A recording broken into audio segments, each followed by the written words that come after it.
ప్రార్థన చేసుకుని కొద్దిసేపు దేవుని వాక్యమును ధ్యానించుకుందాము. మమ్మల్ని వ్యక్తులుగా ప్రేమించిన మా ప్రియ పరలోకపు తండ్రి, మహాకరుణైన గొప్ప దేవా, నీకే వేలాది వందనాలు, స్తుతులు, స్తోత్రాలు చెల్లిస్తున్నాం నాయన. పగలంత్యు నీ రెక్కల కింద మాకు భద్రతను, క్షేమమును దయచేసి ఈ మధ్యాహ్న కాల సమయంలో నాయన మీ పాద సన్నిధానంలో ఇటు రీతిగా మేము ప్రార్థించడానికి మీరు మాకు అనుగ్రహించిన గొప్ప తరుణాన్ని బట్టి నీకే ఉన్నాను. ప్రత్యేకంగా నాయన ఇక్కడ చేరి ఉన్న మమ్మల్ని అందరూ మీరు దీవించుకొని అడుగుతున్నా ప్రభా. జరుగుతున్న ఉపవాస కూడికల ద్వారా నాయన నీ ఆత్మ కార్యాలు మేము చూడటానికి సహాయం చేయమని అడుగుతున్నాను. ఇప్పుడు నాయన కొద్దిసేపు నీ వాక్యముని ధ్యానిస్తుండగా తండ్రి, నా నోటి మాటలు మా అందరి హృదయ ధ్యానము నీ దృష్టికి అంగీకృతవడానికి సహాయం దయచేయండి. వినగల చెవులు మాకు దయచేయండి, గ్రహించగల మనస్సును మాకు దయచేయమని మేము ప్రార్థిస్తున్నాం ప్రభా. నీ ఆత్మ నడిపింపు నాకు దయచేయండి. అల్పుణ్ణి అయోగ్యులను మీరు మరుగుపరచి మేము ప్రార్థిస్తూ ఈ కొద్ది మన యేసుక్రీస్తు నామములో అడిగి వేడుకొని సమర్పించుకుంటున్నాము తండ్రి, ఆమేన్. మన ప్రభువు ప్రియరక్షకుడైన యేసుక్రీస్తు వారి అతి పరిశుద్ధ శ్రేష్టమైన నామంలో చేరి వచ్చిన మీ అందరికీ ప్రత్యేకమైన వందనాలు తెలియజేస్తున్నానండి. వందనాలు, బాగున్నారా? రైట్. నాకు ఇది అవకాశం ఇచ్చిన మొదటిగా దేవాతి దేవునికి నా వందనాలు, కృతజ్ఞతాస్తుతులు చెల్లిస్తూ ఉన్నాను. నన్ను ఇక్కడ ప్రేమతో ఆహ్వానించిన సంఘ గురువులు రెవరెండ్ సుధీర్ అయ్య గారికి కూడా నా హృదయపూర్వకమైన వందనాలు తెలియజేస్తున్నాను. అమ్మగారికి కూడా నా ప్రత్యేకమైన వందనాలు తెలియజేస్తున్నాను. ఒక చిన్న పాట పాడుకుందాం. అందరికి యెహోవా నీ నామము ఎంతో బలమైనదని పాట వచ్చు కదండి. ఒక చరణము, ఒక పల్లవి పాడుకుందాం. యెహోవా నీ నామము ఎంతో బలమైనది, ఎంతో బలమైనది, ఎంతో బలమైనది. యెహోవా నీ నామము మోసే ప్రార్థించగా మన్నాను కురిపించితివి. మోసే ప్రార్థించగా మన్నాను కురిపించితివి. యెహోవా ప్రార్థించగా సూర్య చంద్రుల నాటిని. యెహోవా ప్రార్థించగా సూర్య చంద్రుల నాటిని. యెహోవా నీ నామము ఎంతో బలమైనది, ఎంతో బలమైనది, ఎంతో బలమైనది. యెహోవా నీ నామము. హల్లెలూయా. దేవుని వాక్యమును మనం ధ్యానించుకుందాం రండి. యోహాను రాసిన మొదటి పత్రిక 5వ అధ్యాయము 13వ వచనం నుండి 14వ వచనం వరకు చూడండి. దేవుని కుమారుని నామమందు విశ్వసించు మీరు నిత్యము జీవము గలవారమని తెలుసుకున్నట్లు నేను ఈ సంగతులు మీకు రాయిచున్నాను. ఆయనను బట్టి మనకు కలిగిన ధైర్యమేమనగా, ఆయన చిత్తానుసారముగా మనం ఏది అడిగిననో ఆయన మన మనవి ఆలకించునదియే. వాస్తవంగా యోహాను ఈ పత్రిక రాయటానికి గల కారణం ఏమిటంటే, ఎఫెసు అనే ప్రాంతంలో భయంకరమైన అబద్ధ బోధలు ప్రబలుతూ ఉన్నాయి. ఈ భయంకరమైన అబద్ధ బోధలు ప్రబలుతున్న సమయంలో ఆత్మీయమైన జీవితంలో, విశ్వాసంలో సడలిపోయిన పరిస్థితులు ఎక్కువ కనబడుతున్నాయి. ఒక్క మాటలో మీరు చెప్పాల్సి వస్తే ప్రార్థన జీవితం కోల్పోయిన పరిస్థితులు యోహాను గ్రహించడం ఇక్కడ స్పష్టంగా కనబడుతున్నది. ఆ మాటలు హెచ్చరిస్తూ వారికి తెలియజేసిన మాట ఏమనగా, దేవుని కుమారుని నామమందు విశ్వాసమించు మీరు నిత్య జీవము గలవారని తెలుసుకున్నట్లు నేను మీకు ఈ సంగతులు రాయిచున్నాను. వాస్తవంగా క్రైస్తవ జీవితంలో దేవునిని నమ్ముకున్న మన జీవితాలు ఎల్లకాలము దేవుని యందు విశ్వాసం ఉంచేవిగా ఉంటూ ఉండాలి. మనం ఎటువంటి పరిస్థితుల్లో కూడా మన విశ్వాసంలో నుండి మనము సడలిపోకూడదు. మన ఆత్మీయమైన జీవితంలో ఎటువంటి పరిస్థితులు మనకు ఎదురైనను సరే మనము దేవుని యందు మాత్రమే నిలిచుండే అనుభవంలోనికి రావాలి. ఈ పత్రిక ముఖ్య ఉద్దేశం ఏంటంటే, మనము ఈ లోకంలో జీవిస్తున్న కాలము ఇది అశాశ్వతమైన లోకము. దేవుని చేత ఏర్పరచబడిన మనము, దేవుని నమ్ముకున్న మనకి దేవుడు ఏమి దయచేస్తాను అన్నాడంటే నిత్య జీవము దయచేస్తా అన్నాడు. ఆ నిత్య జీవానికి మనము వారసులు అవ్వాలి అంటే మనము దేవుని యందు విశ్వాసములో ఎదిగే వారముగా ఉండాలని ఈ మాటలు తెలియజేస్తూ ఉన్నాడు. కింద వచనం చూడండి, 14వ వచనము, ఆయనను బట్టి మనకు కలిగిన ధైర్యం ఏదనగా ఆయన చిత్తానుసారముగా మనం ఏది అడిగిననో ఆయన మన మనవి ఆలకించునన్నదియే. వాస్తవంగా ఈ రోజు లోకంలో మీకు తెలుసో లేదో, మీకు సంబంధించిన బంధువులు ఎవరన్నా మంత్రి గాని లేకపోతే ఏదైనా ఎమ్మెల్యే గారు గానీ అవుంటే మీకు ఏముంటదండి? మీకు ఏదైనా పని జరగాలంటే మీకు ఏముంటది? ధైర్యం ఉంటది. ఏంటంటే ఏదన్నా గవర్నమెంట్ లో పని జరగాలంటే ఏమని చెప్తారు? పక్కన వాళ్ళకి ఏమని చెప్తారు? ఒరే మా మనిషారా, వెంటనే అయిపోద్ది. మీకు తెలుసా, మాకేమీ పెద్ద భయం అవసరం లేదు, ధైర్యం మాకు ఊళ్ళంగా ఉంటాయి. ఎందుకు? మీకు సంబంధించిన బంధువు ఎవరు? ఎమ్మెల్యే గాని మంత్రి గాని అవుతారు కాబట్టి ఆ ధైర్యం ఉంటది, కాబట్టి మనం ఏదన్నా చేసేయగలుగుతాం.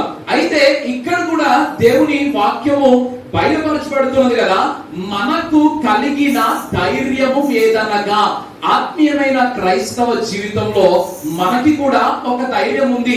ఈ లోక మనుషుని బట్టి కాదు, ఈ లోక ధనాన్ని బట్టి కాదు, ఈ లోక జ్ఞానాన్ని బట్టి కాదండి. మనకు కలిగిన ధైర్యము ఏదంటే మన దేవుడు మాట్లాడే దేవుడు. హల్లెలూయా. మనము ఏది అడిగిననో మన మనవి ఆలకిస్తాడు అని యోహాను ఈ మాటలు తెలియజేస్తూ వచ్చాడండి. సాధారణంగా మన మనవి ఆలకిస్తూ ఉంటాడు, మన మనవికి జవాబు దయచేస్తా ఉంటాడని మాట చదివారు కదా. ఆ మనవి ఎలా ఆలకిస్తాడు? ఆ మనవి మనం ఏ రూపంగా చేస్తామండి? ప్రార్థన రూపంగానే చేస్తాం. మనం ప్రార్థించగా ఏం జరుగుతుందంటే అసాధ్యమైన వాటిని దేవుడు సాధ్యపరచగలుగుతారు. ఇందాక పాడుకున్న పాట, మోషే ప్రార్థించగా ఏం జరిగింది? మన్నాను కురిపించాడు. యెహోషువ ప్రార్థించగా ఆఫ్ కోర్స్ దేవుడు చేసిన మహాత్మైన కార్యాలండి అవి. సాధారణంగా ఈ రోజు మనకి ఉన్న ధైర్యం ఏదనగా, మనము ఏది అడిగినను కూడా మన దేవుడు మనకి జవాబు దయచేస్తాడు. నమ్మిన స్తోత్రం చెప్తారా? ఆ ధైర్యము ఏ రూపంగా ఉంటది అంటే ప్రార్థన రూపంగా మనం అడగాలి. ప్రార్థన రూపంగానే మనము దేవుణ్ణి ధైర్యముగా అడిగే వారముగా ఉండాలి. ఆ ధైర్యము ఎప్పుడు కలుగుతాదండి? ఆ ధైర్యము ఎప్పుడు వస్తుంది? ఎలా మాట్లాడితే, లేకపోతే దేవునితో ఏ విధంగా ప్రార్థిస్తే మనకి ఆ ధైర్యం కలుగుతుంది అనేది ఈ రోజు మనం తెలుసుకోబోతున్న విషయాలు. సాధారణంగా ఉపవాస ప్రార్థనలో మనం ఉన్నాం కాబట్టి సాధారణంగా ప్రార్థన ద్వారా అనేకమైన కార్యాలు జరుగుతాయని విశ్వాసంతోనే కదా ఇక్కడ చేరి ఉన్నాం. అనేకమైన పనులు మానుకొని వచ్చామంటే దేవుని యొక్క ఆశీర్వాదాలు పొందడానికే కదండి. దేవుని వాక్యం సెలవిచ్చింది కదా, నీ ఆవరణలో ఒక్క దినము గడుగుట ఎన్ని దినములు? ఈ రోజు మీరు 2 దినములు కలుగుతున్నారు. ఎన్ని దినములతో సమానము? ఆఫ్ కోర్స్ 1000 ఎక్కువ, 2000 ఎక్కువ, 2000 ఎక్కువ. సాధారణంగా మీకు తెలుసో లేదో, మీ పనులన్నీ మానుకున్నారు, ఇక్కడ చేరున్నారు కాబట్టి ఈ 2 రోజులు కూడా మీకు తెలుసో లేదు 2000 ఆశీర్వాదాలు మీరు పొందుకోబోతున్నారు. హల్లెలూయా. ఆశీర్వాదాలు ఏంటంటే మన దేవుడు మనతో మాట్లాడుతూ ఉంటాడండి. సాధారణంగా అశాశ్వతమైన భయంకరమైన లోకంలో మనం జీవిస్తూ ఉన్నాం. భయంకరమైన పరిస్థితులు ఎప్పుడు కని విని ఎరుగని పరిస్థితులే మనం చూస్తూ ఉన్నాం. ఎప్పుడన్నా COVID-19 ఊహించారా? చూడలేదు. ఇప్పుడు మామూలుగా చూస్తూ ఉంటే, న్యూస్ పేపర్స్ చూస్తూ ఉంటే యుద్ధాలు ఎక్కువ కనబడుతున్నాయి. మీరు ఎప్పుడన్నా వస్తున్నారా? ఇస్రాయేల్ దేశంలోకి, గాజా దేశంలో భయంకరమైన యుద్ధం. Of course social media follow అవుతారా? మాకు తెలియదండి, స్మార్ట్ ఫోన్స్ మా దగ్గర లేవంటారా? మీ దగ్గర అందరి దగ్గర స్మార్ట్ ఫోన్స్ ఉన్నాయా? లేవు. రైట్. టీవీలు ఉన్నాయా? దేవునికి స్తోత్రం. టీవీలు ఉన్నాయి, టీవీలో ఏం చూస్తున్నారు? దేవుని వాక్యమే వింటామండి, మేము ఏమి చూడమంటారా? నేను అదే నమ్ముతాను, మీరు అందరూ దేవుని వాక్యం మాత్రమే చూస్తారని నమ్ముతాం. అప్పుడప్పుడు న్యూస్ కూడా చూస్తూ ఉండాలి, ఎందుకంటే మన చుట్టుపక్కల ఏం జరుగుతున్నాయో మనం తెలుసుకోవాలి. కాబట్టి ఒక విధంగా చెప్పాల్సి వస్తే అంత్య కాలములో మనం ఉండామండి. భయంకరమైన అపాయకరమైన దినాల్లో మనం ఉన్నాము. ఎందుకు అంటే భయంకరమైన పరిస్థితులు మనకు బయట కనబడుతూ ఉన్నాయి. యుద్ధాలు, ఏ నిమిషంలో ఏమి జరుగుతుందో కూడా తెలియని పరిస్థితుల మధ్య మనము జీవిస్తూ ఉన్నా ఎక్కువగా కనబడుతున్నది. అయితే మనకున్న నిరీక్షణ ఏంటంటే మన దేవుడు మనతో ఉన్నాడు. ఎల్లకాలము ఈ లోక యాత్ర మనం ముగించుకున్నను కూడా దేవుడు మనకంటూ ఒక నిత్య జీవం దయచేస్తాడు, నిత్య రాజ్యానికి మనకు దయచేస్తాడన్న విశ్వాసముతో మనం వెళుతూ ఉన్నాం. అయితే ఈ క్రమంలో ఈ ఆత్మీయమైన జీవితంలో మనము చేయాల్సింది ఏంటంటే అనుదినము ప్రార్థించే వారముగా ఉండాలి. ఎందుకో తెలుసా? మనకు కలిగిన ధైర్యం ఏంటంటే ప్రార్థనే మనకు ధైర్యాన్ని ఇచ్చేదిగా ఉంటది. ప్రార్థన రూపంగానే దేవుడు మాట్లాడేవాడుగా ఉంటున్నాడు. అయితే ఈ ప్రార్థన మనం చేయడానికి ఎట్లా పడితే అట్లా ప్రార్థన చేసేయచ్చా? లిటరలీ ఒక ఊర్లో ఒక ఆమె ఏం జరిగిందంటే మార్నింగే వాటర్ పట్టుకుంటాకి వెళ్ళారు. సాధారణంగా ఇప్పుడంటే అఫ్కోర్స్ మీ ఇంటి అందరికి పైప్స్ ఉన్నాయి కదండి, అందరికి ట్యాప్స్ ఉన్నాయా? ఓకే, అందరి దగ్గర ఒక దగ్గర నుంచొని మీకు నీళ్లు పట్టుకుంటూ ఉన్న పరిస్థితులు ఎక్కువ కనబడుతున్నాయి. ఓల్డెన్ డేస్ లో ట్యాంకర్ ఒకటి వచ్చేది, అవునా? ఆ ట్యాంకర్ లోంచి నీళ్లు పడుతున్నప్పుడు మీకు తెలుసో లేదో ప్రపంచ యుద్ధాన్ని తలపించే సన్నివేశాలు ఎక్కువగా చూస్తూ ఉంటాం, అవునా? సాధారణంగా అక్కడ ఏంటంటే బిందుల దగ్గర నా బింది లిటరల్ గా అక్కడ ఏంటంటే పోరాటాలు జరుగుతూ ఉంటాయి. అందరూ అదే విశ్వాసంలో అదే క్రైస్తవ్యంగా ఉంటూ ఉంటాం కాబట్టి దెబ్బలాడుకుంటున్న పరిస్థితులు ఎక్కువ కనబడుతున్నాయి. అక్కడ జరిగింది ఏంటంటే అందరూ భయంకరంగా దెబ్బలాడేసుకొని గంట వాటర్ ట్యాంక్ వెళ్ళిపోయిన తర్వాత అందరూ దేవుని సన్నిధికి వచ్చారండి. దేవుని సన్నిధికి వచ్చి ప్రభువా మాతో మాట్లాడిన ఆయన ఇంత గంట ముందు ఏం చేశారు అండి? ఓకే, ఆదరించుకున్నారా? ప్రేమించుకున్నారా? మంచి మాటలు చెప్పుకున్నారా? లేదు. మీకు తెలుసో లేదో ఈ భయంకరమైన ఆ గొడవలో మీకు తెలుసో లేదో అప్పుడప్పుడు అన్పార్లమెంటరీ లాంగ్వేజ్ కూడా మాట్లాడతారు మన వాళ్ళు, తెలుసా? తెలుగు భాషే కాదు, అప్పుడప్పుడు సంస్కృత పదాలు కూడా వాడతారు. క్రైస్తవ జీవితంలో చాలా అరుదుగా స్పాంటేనియస్ గా వస్తూ ఉంటాయి, అవునా కదా? ఇటువంటి పరిస్థితులన్నీ వచ్చేసి కామ్గా ఇక్కడ కూర్చొని ప్రభువా నా మనవి ఆలకించు, నువ్వు మాట్లాడుతూ ఉన్న ధైర్యం ఇస్తా అన్నావు కదా, నీ వాక్యం మాట్లాడుతుంది కదా, నాకు నీ వాక్యము ధైర్యాన్ని ఇస్తుంది అన్నావు కదా, కాబట్టి నాతో మాట్లాడు అంటే దేవుడు మాట్లాడతాడా?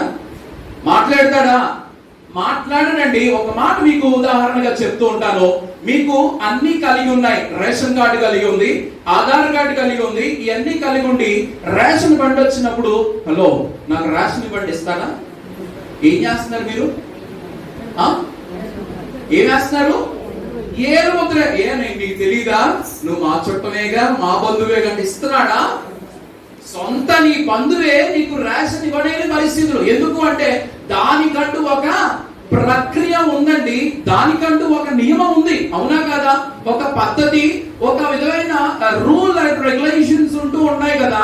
అదే విధంగా ఆత్మీయమైన క్రైస్తవ జీవితంలో కూడా ప్రార్థనకి కూడా కొన్ని నియమాలు ఉంటున్నాయండి. మనము ప్రార్థించవలసిన విధము మనము తెలుసుకోవాల్సిన వారముగా ఉంటున్నాం. దేవుడు మనకు ధైర్యాన్ని ఇచ్చేవాడిగా ఉంటూ ఉన్నాడు అన్నాడు. దేవుడు మనవి ఆలకిస్తానన్నాడు. ఆ మనవి ఆలకిస్తాడు కాబట్టి మనకున్న ధైర్యం. అయితే మనము కలిగి ఉండాల్సిన విషయములు ఏమై ఉంటున్నావో ఈ రోజు మనం తెలుసుకోబోతున్నామండి. రండి, మొదటిగా ప్రార్థన మనము ఏ విధంగా చేయాలంటే ప్రార్థనకు మనం కలిగి ఉండాల్సిన మొదటి నియమం ఏమిటంటే విధేయత కలిగి ఉండాలి. మొదటిగా విధేయత కలిగి ఉండాలి. యోహాను రాసిన మొదటి పత్రిక 3వ అధ్యాయము 22వ వచనం చూడండి.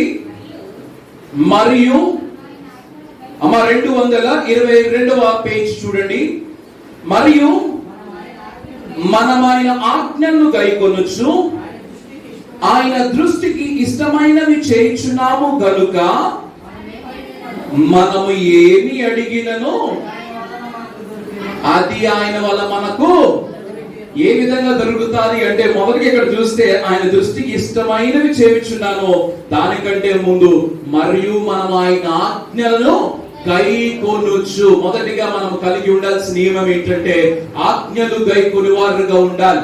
విధేయత కలిగిన వారుగా మనం ఉంటూ ఉండాలండి. మొదటి నియమం ఏంటంటే విధేయత. ఎప్పుడైతే మన జీవితంలో దేవుని వాక్యము పట్ల, దేవుని సన్నిధి పట్ల, దేవుని పట్ల మనము ఎప్పుడైతే విధేయత కలిగి ఉంటామో, వాక్యమే మాట్లాడుతుంది కదా, నీకేమి కావాలో అడుగు అని మాట్లాడుతుంది. మళ్ళీ చదవండి ఆ మాట. 22వ వచనం చూడండి, చదువుతున్నాను చూడండి. మరియు మనం ఆయన ఆజ్ఞలను గైకొనుచు ఆయన దృష్టికి ఇష్టమైనవి చేయించున్నాము గనుక మనం ఏమి అడిగినను అది ఆయన వలన మనకు దొరుకును. చూసారా, ఎప్పుడైతే మనం విధేయత కలిగి ఉంటామో, విధేయత అనే విశ్వాసంలో మనము కలిగి ఉంటామో, దేవుని విషయంలో విధేయత మనం కనబరుస్తామో, దేవుడు మన మనవి ఆలకిస్తాడండి. దేవుడు మన ప్రార్థన ఆలకిస్తాడు. ఎలా పడితే అలా వచ్చేసి కూర్చొని దేవా నీకే స్తోత్రం, దేవా నీకే వందనం అంటే దేవుడు మన మనవి ఆలకించాడు. దేవుడు నీ నుండి నా నుండి కోరుకునేది ఏంటంటే మొదటిగా విధేయతతో కూడిన ప్రార్థన మనం చేసే వారముగా ఉండాలండి. విధేయతతో కూడిన ప్రార్థన ఎప్పుడైతే మనం చేస్తామో, నీకు ఏదైతే కావాలో దేవుడు దాన్ని దయచేసేవాడుగా ఉంటున్నాడు. దేవుడు దాన్ని మీకు దయచేస్తాడు మీ జీవితంలో. ఎప్పుడైతే దేవుని యందు మనము విధేయత కలిగి మనము జీవిస్తామో, ఆయన ఆజ్ఞలను గైకొనుకోవాలండి. సాధారణంగా దేవుడిచ్చిన నియమాలు ఖచ్చితంగా మనం పాటించాలి. అన్యాచారాలు కాదు, అన్య పద్ధతులు కాదు, లోకానుసారమైన పోకడలు కాదండి మనం చేయాల్సింది.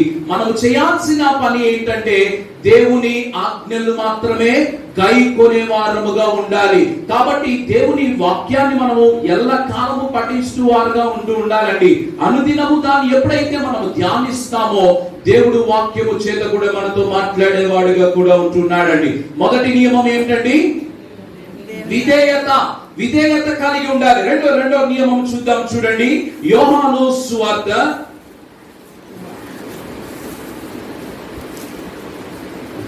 15వ అధ్యాయము 7వ వచనం చూడండి. నా యందు మీరును నా యందు మీ మాటలు నిలిచి ఉన్న యెడల మీకు ఏది ఇష్టమో అడుగుడి, అది మీకు అనుగ్రహింపబడును. మళ్ళీ చదవండి. నా యందు మీరును మీ యందు నా మాటలను నిలిచి ఉన్న యెడల మీకు ఏది ఇష్టమో అడుగుడి, అది మీకు అనుగ్రహింపబడును. ఎప్పుడు అనుగ్రహిస్తాడండి దేవుడు? ఎప్పుడు దయచేస్తాడు? ఏమండి, నా చిన్నప్పటి నుంచి నేను ప్రార్థన చేస్తున్నాను, ప్రతిరోజు నేను దేవుని సన్నిధానానికి వచ్చి కన్నీటితో ప్రార్థన చేస్తున్నాను, కానీ ఏంటండి నాకు ప్రతిఫలాలు రావట్లేదు అని మీరు ఎప్పుడన్నా అనుకున్నారా? సాధారణంగా చాలా మంది అనేక సంవత్సరాల తరబడి ప్రార్థన చేస్తూనే ఉంటారు, కానీ ఏమన్నా ప్రతిఫలాలు పొందుకుంటారంటే ఏ ప్రతిఫలాలు ఉండవు. ఎందుకంటే దేవుని యందు మనం నిలిచి ఉండమండి. దేవుని యందు నిలిచి లేకుండా అనేక పర్యాయాలు ఏం చేస్తామంటే దేవుని అడిగే వారంగా ఉంటూ ఉంటాం. అయ్యా నువ్వు ఇచ్చేయి, నాకు తెలుసు నువ్వు ఇచ్చేస్తావు, నువ్వు అయితే చేస్తావు, కానీ ఈజీగా అడిగేస్తూ ఉంటావు. అందుకే దేవుని వాక్యం సెలవిస్తుంది, మోసపోకుడి దేవుడు వెక్కిరింపబడనండి. దేవుడు వెక్కిరింపబడను. ఎలా వచ్చేసి అడిగేస్తే దేవుడు దయచేస్తాడు అనుకుంటే అది మన అవివేకం అండి. దేవుడు మనల్ని వెలపెట్టి కొన్నాడండి. మనము చాలా విలువైన వారము కదా. విలువైన ఈ జీవితంలో విలువైన ఆజ్ఞలు పాటించే వారముగా మనం ఉండాలి. దేవుని యొక్క మాటలు దయకొనే వారముగా మనం ఉండాలండి. మొదటగా విధేయత కలిగి ఉండాలి. రెండవది ఏంటంటే మనము దేవుని యందు నిలిచి ఉండాలండి. ఎవరి యందు నిలిచి ఉండాలి? దేవుని యందు నిలిచి ఉండాలి. ఎప్పుడైతే మనము దేవుని యందు నిలిచి ఉంటామో, దేవుడు అంటున్నాడు కదా, మీకు ఏది ఇష్టమో అడుగుడి, అది మీకు దయచేస్తానన్నాడు దేవుడు. కాబట్టి మనము దేవుని యందు నిలిచి ఉండే అనుభవంలోనికి రావాలండి. మొదటిది ఏమిటి? విధేయత. రెండవది దేవుని యందు నిలిచి ఉండాలి. సాధారణంగా ఈ లోకంలో జీవిస్తున్నాం కదా, సాధారణంగా మనకు క్రైస్తవ విలువలతో కూడిన పరిస్థితులు ఎప్పుడు ఎవరో నిల్చోరండి. మీకు ఒక మాట చెప్తూ ఉంటాను, దేవుని యందు నిలిచి ఉండాలంటే కొంచెం కష్టమే, అవునా కాదా? ఎంత క్రైస్తవ భక్తి చేసినా మీరు ఎక్కడికన్నా బయటికి వెళ్తున్నారు అన్నప్పుడు ఎదురుంగా ఒక నల్ల పిల్లి వస్తే ఏం చేస్తారు? మీరేం చేయరు కదా. రైట్. ఎవరన్నా విధవరాండ్రు ఎదురైతే మీరు ఏం చేస్తారు? ఓపెన్ గా చెప్పండి. మీరు చేసేయే చెప్పండి. మీరు చేయమంటే అఫ్కోర్స్ చేయకపోవచ్చేమో. లోకపోకడలు చెప్పండి. చేస్తారా? తప్పుకుంటారు. అవునా? క్రైస్తవుల జీవితమే కదా. ప్రతి ఆదివారం చర్చికి వస్తావు, ప్రతి బుధవారం వస్తావు, ప్రతి శుక్రవారం వస్తావు, ఉపవాస ప్రార్థనలో పాల్గొంటావు. దేవుని యందు నిల్చున్న నువ్వేం చేస్తున్నావు? లోక పోకడలను అనుసరించి ఎవరో ఎదురొస్తే ఏమవుతుందండి? పక్కకి వెళ్తావు. సాధారణంగా బయటికి వెళ్తున్నప్పుడు ఒక భయంకరమైన తుమ్ము గట్టిగా తుమ్మితే ఏం చేస్తారండి? మీ ఊర్లో నిజంగా ఆగిపోతారా? ఆగిపోతారా? ఆగిపోతారు. ఆగిపోరా అండి? లోకాసులో పోకడలు చేసే వాళ్ళు ఖచ్చితంగా ఆగుతారు. కానీ మీకు తెలుసో లేదో, ఈ దినాల్లో క్రైస్తవులు కూడా దాన్ని ఆచరిస్తూ ఉన్నారండి. క్రైస్తవ జీవితాలు కూడా అలాగే ఉంటున్నాయి. ఆత్మీయమైన జీవితాలు కూడా దేవుని మాటలు పక్కన పెట్టేసి ఏం చేస్తున్నారంటే లోకాశలతో కూడిన పోకడల్ని అనుసరిస్తున్నారు. దేవుడు అంటున్నాడు కదా, నా యందు మీరును మీ యందు నా మాటలు నిలిచి ఉన్న ఎడల మీకు ఏది ఇష్టమో అడుగుడి మీకు దయచేస్తానన్నాడు. కాబట్టి దేవుని యందు నిలుచున్న మనము లోకాశలతో కూడిన పోకడాలకు వెళ్ళకూడదండి. లోకాశలో ఉన్న పరిస్థితులు మనకొద్దు. దేవుని యందు నిలుచున్న అనుభవంలోనికి రావాలి. మొదటిది విధేయత కలిగి మనం ఉండాలి. రెండవది ఏంటంటే దేవుని యందు మనము నిలుచున్న అనుభవంలోనికి రావాలి. సాధారణంగా మీరందరూ ఇంట్లో కూరగాయలు పెంచుతారు కదా. పొట్లకాయ పాతుకి ఏం పెడతారండి? భూమి మీద పాకిస్తారా? పందిరేస్తారు. ఎందుకు? పాకటానికి. అది పందిరిని పట్టుకొనే పాకుతూ ఉండి మీకు ఒక రోజున ఏమిస్తుంది? ఒక ఫలాన్ని ఇస్తుంది, పొట్లకాయని అందిస్తుంది కదా. దేవుని వాక్యం కూడా అదే మాట్లాడుతుందండి. నువ్వు ఎప్పుడైతే దేవుని వాక్యాన్ని నువ్వు పట్టుకొని జీవిస్తావో, దేవుని వాక్యాన్ని నువ్వు పట్టుకొని నడుస్తావో, ఒక రోజున గొప్ప ఫలము నువ్వు పొందుకుంటావు. హల్లెలూయా. దేవుని వాక్యం అదే మాట్లాడుతుంది. ప్రార్థన మనం ఎలా పడితే అలా చేసే వారంగా ఉండకూడదు. మొదటిగా విశ్వాసంతో దేవుని అడగాలి, విధేయతతో దేవుని అడగాలి. దేవుని యందు నిలుచున్న అనుభవంలోనికి మనం రావాలి. ఎప్పుడైతే దేవుని వాక్యం ముందు మనం నిలుచుంటామో దేవుడు ఫలించే అనుభవంలోనికి మనం తీసుకొస్తాడండి. మూడవది చూద్దాం రండి. ఎవరిని నామమున ప్రార్థించాలంటే క్రీస్తు నామములో మనం ప్రార్థించే వారముగా ఉంటూ ఉండాలి. యోహాను సువార్త 14వ అధ్యాయము 14వ వచనం చూడండి. నా నామమున మీరు నన్ను ఏమి అడిగినను నేను చేతునన్నాడు. ఎవరి నామాన్ని అడగాలండి? నా నామము మీరు ఏమి అడిగినను అంటే నేను చేతులు అన్నాడు కదా. ఎవరి నామాన్ని అడగాలంటే దేవుని నామములో మనం అడగాలి. మన ప్రార్థన జీవితము ఎలా ఉండాలంటే మొదటిగా విధేయత కలిగి ఉండాలి. రెండవదిగా దేవుని యందు నిలుచున్న అనుభవంతో కూడిన ప్రార్థన మనం చేస్తూ ఉండాలి.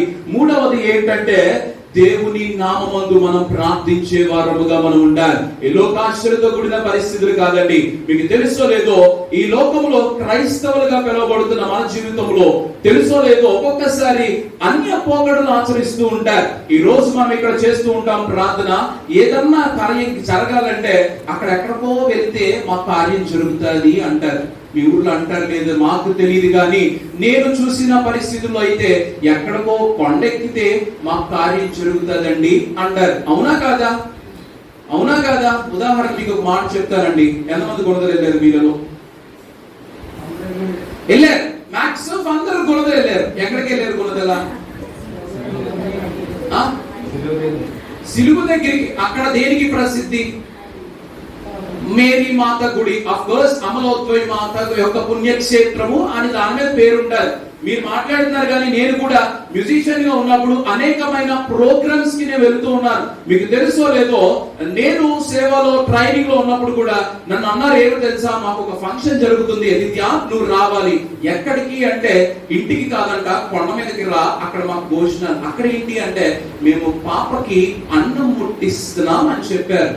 రైట్. కొండ మీద ఏంటి? మీరు బాప్టిస్ట్ చర్చ్ కి, మీరు సిఎస్ఐ చర్చ్ కి, మీరు రోదన చర్చ్ కి వెళ్తారుగా, అక్కడికి ఏంటి అన్నప్పుడు అన్యాచారాలతో కూడిన పరిస్థితులు అండి. ఏమో తెలియని విశ్వాసంలో మనుషులు వెళ్ళిపోతున్నారు. ఒక మాట చెప్తున్నాను కదా, దేవుడు స్పష్టంగా మాట్లాడుతున్నాడండి. మనం ఎక్కడ నిల్చుండాలండి, ఎక్కడ నిలిచుండాలంటే దేవుల్లో నిలిచుండాలి.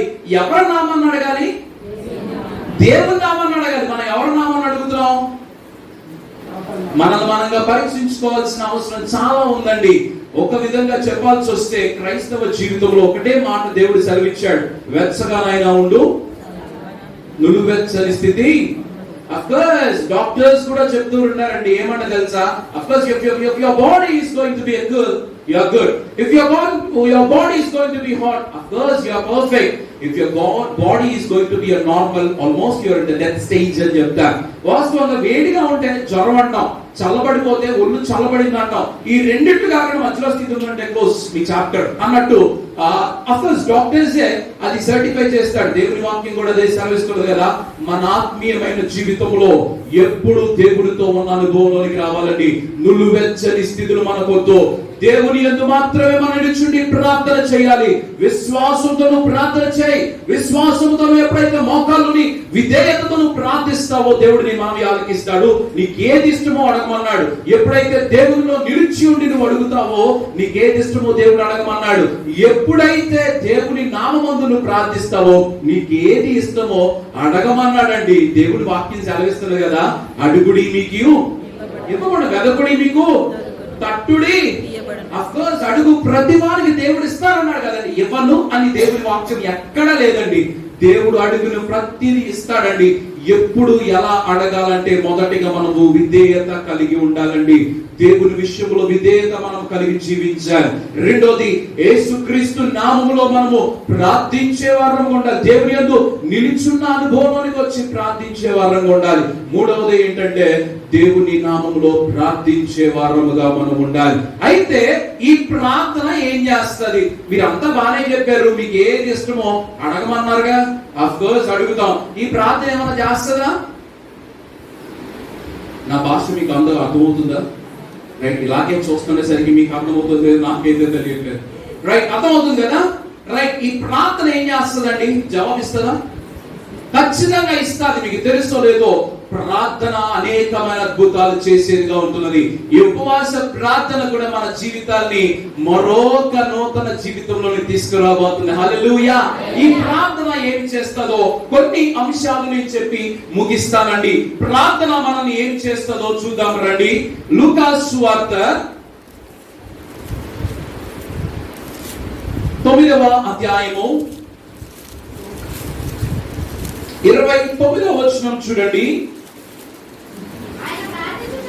ఆయన ప్రార్థించుచుండగా ఆయన ముఖ రూపము మారెను, ఆయన వస్త్రములు తెల్లనివై దగదగా మెరిసెను. మొదటిగా ప్రార్థించుచుండగా ఏం జరిగింది ఇక్కడ అంటే ముఖము ప్రకాశించినట్లు కనబడుతున్నది. మొదటిగా చేయాల్సి మనం తెలుసుకోవాల్సిన విషయం ఏంటంటే, మనం ఎప్పుడైతే ప్రార్థిస్తామో దేవుడు ఏం చేస్తాడంటే మన ముఖాల్ని ప్రకాశింపజేస్తాడు. మొదటి విషయం అదండి. ప్రార్థన మన ముఖాలని ప్రకాశింపజేసేదిగా ఉంటుంది. స్వయంగా యేసుక్రీస్తు ప్రభువు వారే మాట్లాడుతున్న మాట, ఆయన ప్రార్థించుండగా ఆయన ముఖ రూపము మారెను. సాధారణంగా ఒక మాట మిమ్మల్ని అడుగుతూ ఉంటాను, అనారోగ్యంగా ఉన్న వాళ్ళ దగ్గరికి వెళ్ళండి, వాళ్ళ ముఖం ఏమన్నా బాగుంటుంది. సాధారణంగా వెంటనే అంటాం, ఏంటి నీ ముఖము పీక్కుపోయిందని ఎప్పుడు మీరు అనరా? ఓకే, మీ ఊర్లో ఏమన్నా భాష వేరేది ఉందో చెప్పండి. మీ ముఖం పీక్కుపోయింది ఏంటి అని అడుగుతారా? ఎప్పుడు అడుగుతారు? పీక్కుపోయినప్పుడు, మనకి ఏదైనా దిగులుగా ఉన్నప్పుడు, మనకి ఏదైనా బాధలో ఉన్నప్పుడు. మీకు తెలుసో లేదో, ఈ హృదయంలో ఉన్న బాధ మీకు తెలుసో లేదో ముఖంలో వెంటనే కనబరుస్తుంది. Is it or not? Is it right or wrong? Youth చెప్పాలి. లిటరల్ గా మన హార్ట్ లో ఏదైనా సార్ట్ ఆఫ్ పెయిన్ గానీ, ఒక సార్ట్ ఆఫ్ కోర్స్ డిస్టర్బెన్స్ గానీ ఉంటే మన ముఖాలు ఎలా ఉంటాయంటే సాధారణంగా డల్ గా కనిపిస్తూ ఉంటాయి. ఏంట్రా నీరసంగా ఉన్నావు, ఏంటి ఏమి పీకిపోయినట్టుంది, ఏంటి నీ బాధ ఏంటి అని అడుగుతారా లేదా? అడుగుతామండి. ఎందుకు అంటే ఏదో తెలియని ఆందోళన. దేవుని వాక్యం సెలవిస్తుంది కదా, ఎప్పుడైతే నువ్వు విధేయతతో ప్రార్థిస్తావో, ఎప్పుడైతే దేవుని యందు నిలిచి ఉండి విశ్వాసంలో ప్రార్థిస్తావో, దేవుని నామములో నువ్వు ప్రార్థిస్తావో, మొదటగా ప్రార్థన ఏం చేస్తుందంటే మన ముఖాలని ప్రకాశింపజేస్తుంది. స్వయంగా దేవుడు ప్రార్థించినప్పుడు ఆ కొండ మీదకి వెళ్ళినప్పుడు దేవుణ్ణి చూసిన వారు ఆయన ముఖము మారెను అన్నప్పుడు ఆ ముఖము ప్రకాశించిన అనుభవంలోనికి తీసుకొచ్చింది. ఈ లోకం అనుకోవచ్చు, ఏమండి నా ముఖము చాలా గ్లోగా ఉంది అన్నప్పుడు ఈ లోకంలో నువ్వు ప్రార్థన చేయట్లేదు కానీ, ఉన్న బ్యూటీ పార్లర్స్ కాదు కానీ, ఉన్న క్రీమ్స్ అన్ని నువ్వు రాసేస్తా ఉండి అద్భుతమైన ప్రదర్శన కలిగి పాస్టర్ గారు ముఖము ప్రకాశిస్తున్నారు కానీ ప్రార్థన చేయదు. చూడండి నా ముఖం ప్రకాశిస్తుందా అని అడగొచ్చు. నీ ముఖము నీకు ప్రకాశించచేపు, నాకైతే ప్రకాశించదు. ఆ ప్రకాశమైన జీవితము కనిపించట్లేదు. సాధారణంగా లైట్ ఎప్పుడన్నా హై వోల్టేజ్ ఉంటేనే ఎక్కువగా కనపడుతూ ఉంటదండి, అవునా కాదా? ఏదో చిన్న బల్బు ఎంత కాంతిస్తుంది? ఈ మాత్రం కాంతిస్తుంది, అవునా? పెద్ద లైట్ ఎక్కడ వరకు కాంతినిస్తుంది? అఫ్ కోర్స్ కొంతమందికి ఎక్కువ దూరంగా ఇస్తా ఉంటది కదా. ఎప్పుడైనా దేవుని యందు నిలుచున్న మనం ఎప్పుడైతే ప్రార్థిస్తాము విశ్వాసముతో, దేవుడు మన ముఖాన్ని విశ్వాసముతో ప్రకాశింపజేస్తాడు. ఆ ప్రకాశమానమైన జీవితం ఎప్పుడు వస్తుందో తెలుసా? మన హృదయంలో ఆనందం నిండినప్పుడు, మన హృదయం సంతోషంతో నిండినప్పుడు, మన హృదయంలో అనేకమైన దేవుని కార్యాలు రుచి చూసినప్పుడు మన ముఖాలు ప్రకాశిస్తాయండి. హల్లెలూయా. కాబట్టి ప్రార్థన ఏం చేస్తుందంటే మన ముఖాన్ని ప్రకాశింపచేసేదిగా ఉంటున్నది. నిర్గమకాండము 34వ అధ్యాయము 30వ వచనం చూడండి. నిర్గమకాండము 34వ అధ్యాయము అహరోనును ఇశ్రాయేలీయులందరూ మోషేని చూచినప్పుడు అతని ముఖ చర్మము ప్రకాశించెను గనుక వారు అతని సమీపింపవెరచిరి. హల్లెలూయా. ఇక్కడ సీనాయి పర్వతం మీద మోషే ప్రార్థించుచు ఆజ్ఞలు పొందుకొని కిందకు వస్తా ఉంటే మోషే యొక్క ముఖ చర్మము గాని ఎలా ఉందంటండి? ప్రకాశించినట్లు కనబడుతూ ఉందండి. ఎప్పుడైతే మనం విశ్వాసంతో ప్రార్థిస్తామో దేవుడు అదే అనుభవం మనం కూడా దయచేస్తాడు. హల్లెలూయా. ఎప్పుడైతే మన జీవితంలో దేవుని విధేయతతో ప్రార్థించాలండి. కేవలం మన జీవితంలో తాత్కాలికమైన పరిస్థితులు కాదు, నిత్య జీవముతో కూడిన అనుభవంలోనికి మనం రావాలండి. నిత్యము ప్రకాశించేవిగా ఉంటాయి. ఎంత వయసు పైబడినా, ఎంత వచ్చినా మీకు తెలుసో లేదో, ఇటీవలే కాలంలో మీకు తెలుసా, నేను లిటరల్ గా సోషల్ మీడియాలో ఒకటి ట్రెండ్ అవుతున్నది. ఒక బామ్మగారు పాట పాడుతున్నట్టు కనిపించారు. ఎంతమంది చూశారు? చూస్తూ వచ్చారు కదా. ఒక మామగారు ఎంత జాలి యేసువా, ఆ మామగారి యొక్క సాక్ష్యము నేను విన్నానండి. మామగారికి 80 సంవత్సరాలట. 80 సంవత్సరాల్లో ఆవిడకున్న అనుభవం ఏంటి తెలుసా? దేవుడు ప్రతిదీ నాకు దయచేశాడండి. నాకు దేవుడు ఏ కొరత లేడు. ఒక మాట చెప్తున్నాను, నేను మోకాళ్ళ నుండి ప్రార్థిస్తానండి. 80 సంవత్సరాలైనా నా దేవుడికి తెలుసు కదా, నేను భరించలేని బాధ ఎప్పుడు నా దేవుడు పెట్టలేదండి అంది. ఆవిడ విశ్వాసము చూసినప్పుడు నాకే అనిపిస్తుంది, యవన ప్రాయంలో ఇంత వయసు దేవుడు ఎంత ఆరోగ్యం, లేకపోతే ఇన్ని పరిస్థితులు మనకు అందరికీ కలగజేసినప్పుడు మనం ఇంకా ఎంత విశ్వాసంలో దేవుడితో ఉండాలండి. ఆవిడ చిన్న గుడిసెలో ఉన్న అనుభవమే వాస్తవంగా పిల్లలు కూడా లేని పరిస్థితిలో ఆవిడ ఉంటుంది. ఒకటే విశ్వాసం, దేవుడు నన్ను ఎన్నుకున్నాడయ్యా, నేను మాట్లాడితే దేవుడు జవాబు చేస్తాడు, నా కన్న తండ్రి నన్ను వదలడండి అన్నప్పుడు ఆవిడ ముఖము ఎలా ఉందంటే సంతోషముగా ఉందండి, ఆనందంగా ఉంది. ఏంటంటే దేవుడిచ్చిన తృప్తి, దేవుడిచ్చిన సంతోషమే అది. కాబట్టి మన జీవితంలో కూడా ఎప్పుడైతే దేవుణ్ణి మనం విశ్వాసంతో ప్రార్థిస్తామో, విధేయతతో ప్రార్థిస్తామో, దేవుడు మన ముఖాన్ని ఎలా చేస్తాడు? ప్రకాశమానంగా చేస్తాడండి. దేవుని వాక్యమే సెలవిస్తున్నది. మోషే జీవితంలో కూడా దేవునితో విధేయత కలిగి ఉన్నాడు. దేవునితో విశ్వాసంతో విధేయతతో కలిగి ఉన్నాడు. కాబట్టి దేవుని యొక్క ఆజ్ఞలు తన పొందుకున్నప్పుడు, సీనాయి పర్వతం మీద నుంచి దిగి వస్తున్నప్పుడు మోషే ముఖము ప్రకాశమానమైనను అని దేవుని వాక్యము సెలవిస్తుందండి. ఈ రోజు మన జీవితంలో ఎటువంటి పరిస్థితులు ఉన్నా, ఎటువంటి బాధలు ఉన్నా, కేవలం మన యొక్క బాధలు, మన యొక్క పరిస్థితులు బట్టి ప్రార్థన చేయవారిగా ఉండకూడదండి. అనుదినము ప్రార్థన చేయ అనుభవానికి మనం రావాలి. ఎప్పుడైతే ప్రతిదినము మనం ప్రార్థన చేస్తామో దేవుడు మన ముఖాన్ని ప్రకాశింపజేస్తాడు. రెండవ విషయం చూద్దాం రండి. ఆదికాండము 24వ అధ్యాయము 12వ వచనం చూడండి. ఆది కాండము 20. నా యజమానుడగు అబ్రహాము నా దేవుడైన యజమానుడగు అబ్రహాము దేవుడైన యెహోవా అబ్రహాము దేవుడవైన యెహోవా నేను వచ్చిన కార్యమును త్వరలో సఫలము చేసి నా యజమానుడగు అబ్రహాము మీద అనుగ్రహము చూపించను. వాస్తవంగా ఇక్కడ ఇస్సాకు రెబెకా విషయంలో ఎలియాజరు ప్రార్థన చేయవాడిగా కనబడుతున్నాడండి. ప్రార్థన రెండవదిగా ఏం చేస్తుందంటే మన కార్యాలని సఫలము చేసేదిగా ఉంటది. హల్లెలూయా. ఎప్పుడైతే మన విశ్వాసంతో ప్రార్థన చేస్తామో ఆ ప్రార్థన మనకు జవాబిచ్చి మన జీవితంలో అసాధ్యమైన వాటిని కూడా దేవుడు సాధ్యపరచగలిగిన సమర్థుడిగా ఉంటున్నాడు. ఎలియాజరు ప్రార్థన చేశాడు. అబ్రహాం ఎలియాజరు పిలిచి, ఎలియాజరు ఒక్క విషయం నా వయసు మీద పడుతుంది, ఇస్సాకుకి ఒక యోగ్యురైన భార్యను తీసుకురాయి అన్నప్పుడు ఎలియాజరు ప్రయాణమై వెళుతూ ఒక దగ్గర మాట్లాడుతున్నాడు. నా యజమానుడగు అబ్రహాము దేవుడా, నేను వెళుతున్న కార్యాలను సఫలము చెయ్యని ఎలియాజరు దేవుడితో ప్రార్థించినట్టు ఇక్కడ కనబడుతుందండి. ఎలియాజరు ప్రార్థన దేవుడు ఆలకించాడు. చక్కనైన రిబ్కాని ఇస్సాకుకు దయచేశాడండి. వెంటనే ఎలియాజరు అక్కడ మోకరించి దేవుణ్ణి స్తుతించిన పరిస్థితులు మనం చూడగలుగుతాం. కాబట్టి రెండవదిగా ప్రార్థన ఏం చేస్తుందంటే మన కార్యాలని సఫలము చేసేదిగా ఉండాలి. అసాధ్యమైన వాటిని దేవుడు సాధ్యపరచగలిగిన సమర్థుడిగా ఉంటున్నాడండి.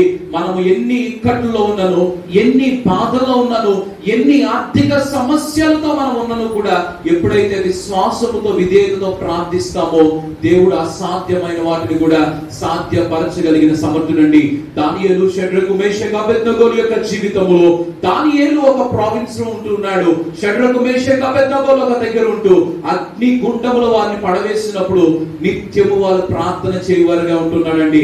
వెంటనే అక్కడ నెబుకద్నెజరు వచ్చి దేవుని పరిచారకులారా, దేవుని సేవకులారా బయటికి రండి అని సాక్షాత్తు నెబుకద్నెజరు ఎప్పుడైతే దేవుణ్ణి అసహించుకున్నాడో, దేవుణ్ణి వ్యతిరేకంగా దేవుని యొక్క జీవితంలో తన జీవితంలో దేవుని పట్ల అసలు ఏ మాత్రం కూడా గౌరవం లేని పరిస్థితులు నెబుకద్నెజరు ముందు కలిగి ఉన్నాడండి. బంగారు రథం ఒకటి చేయించాడు, దానికి మీరు మొక్కండి అన్నాడు. మొక్కను తీసుకెళ్లి ఎక్కడ పడేస్తా అన్నాడు?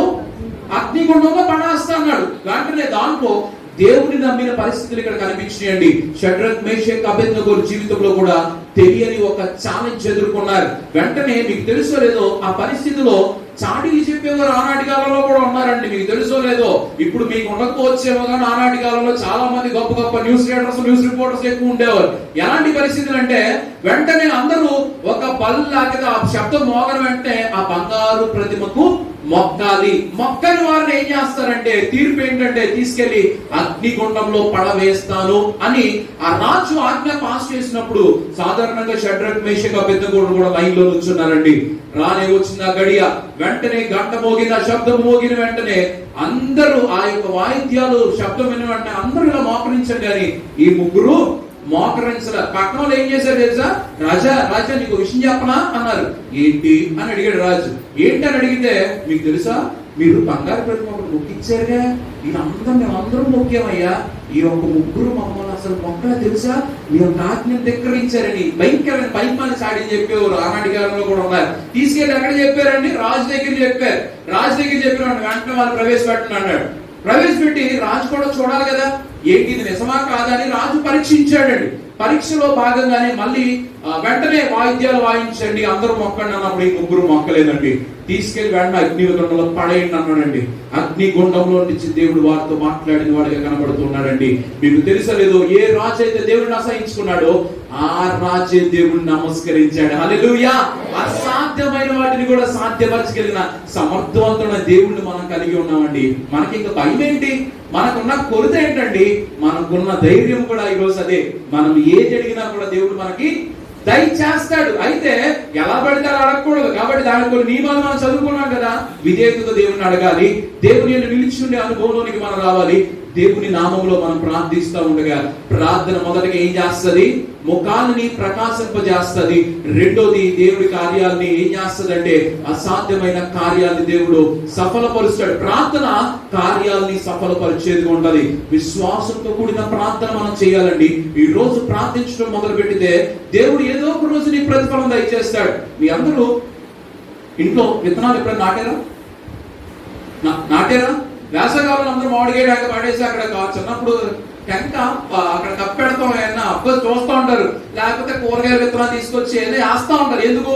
మా ఇంట్లో ఏదైనా కాయలు వస్తే బయటకి ఎందుకు కొనుక్కో అక్కర్లేదని. మీరందరూ ఆ విత్తనాలు పాతిన వెంటనే ఈ రాత్రి పాతి వెళ్ళి రేపు పొద్దున్న దాని ముందు 2 చేతులు వెనక్కి కూర్చొని ఈ రోజు ఎందుకు రాలేదు నువ్వు అని అడిగితే ఒప్పుకుంటారా? ఒప్పుకోదు. ఎప్పుడు వరకు వెయిట్ చేస్తారండి?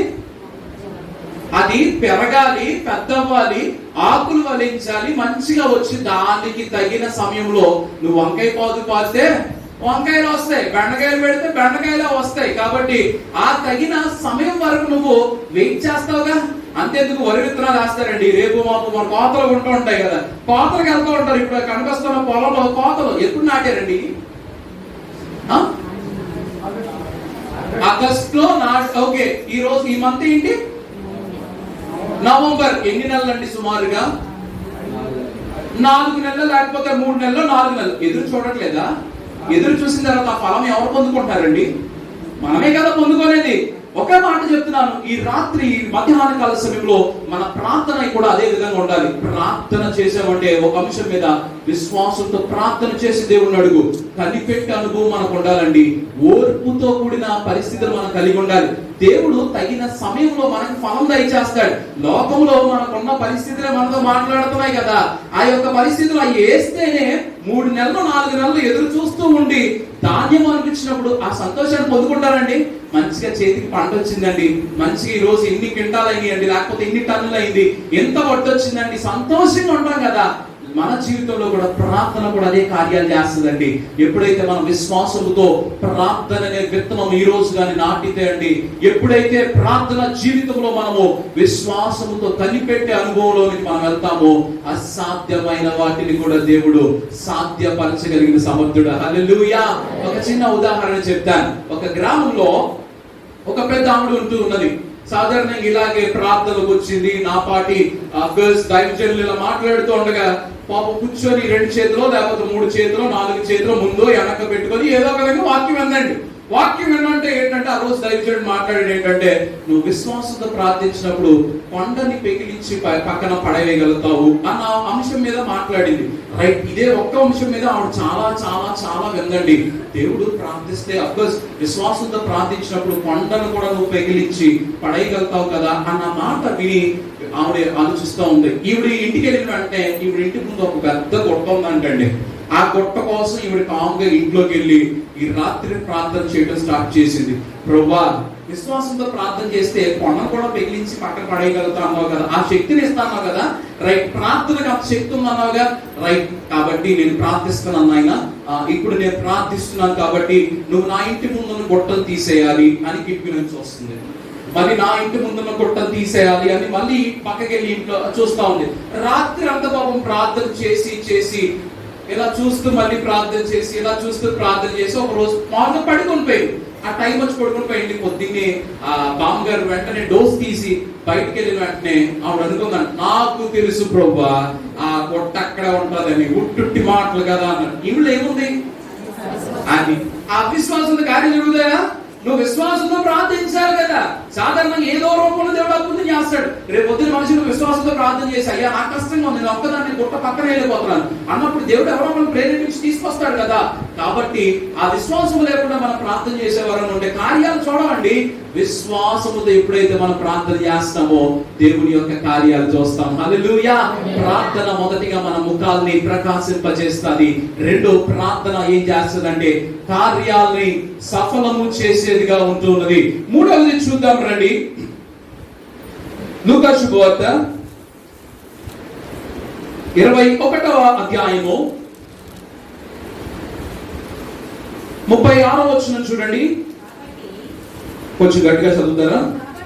కాబట్టి మీరు జరగబోవు